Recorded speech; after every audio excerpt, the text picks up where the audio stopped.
Muraho neza abateze amatwi Rugiga na Kiyonga official.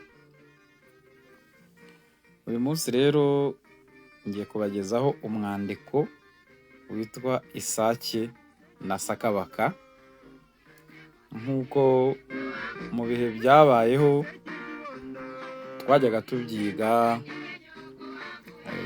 mu mwaka wa mbere w'amashuri abanza.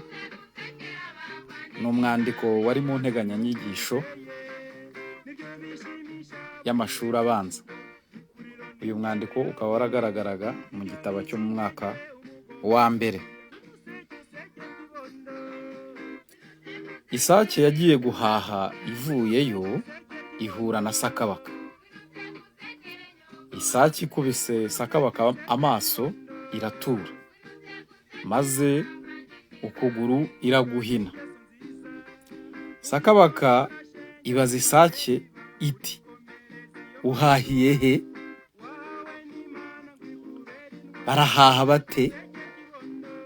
Isake irasubiza iti, duhahiye i Bugoyi, ariko birakomeye, irebere nawe. Baraguca ukuguru maze baguha amahaho, ihute rero. Sakabaka ifata akayira, abana bayo barayiherekeza. Igezeyo irasuhuza, barayikiriza.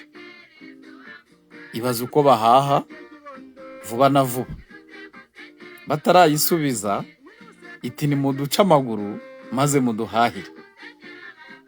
Bati yo. Sakabaka bayica ukuguru. Ihagaze birayinanira, irahenuka.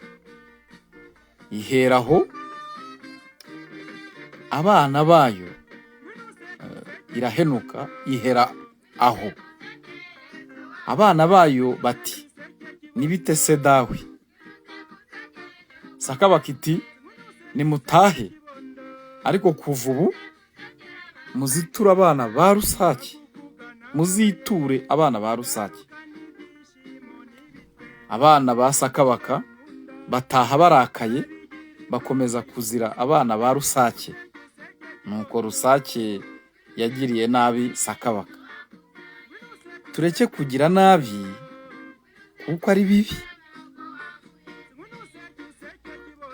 Abana ba Sakabaka bataha barakaye, bakomeza kuzira abana ba Rusake kuko Rusake yagiriye nabi Sakabaka.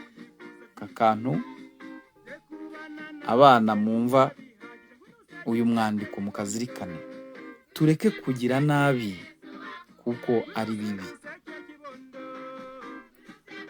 Murakoze.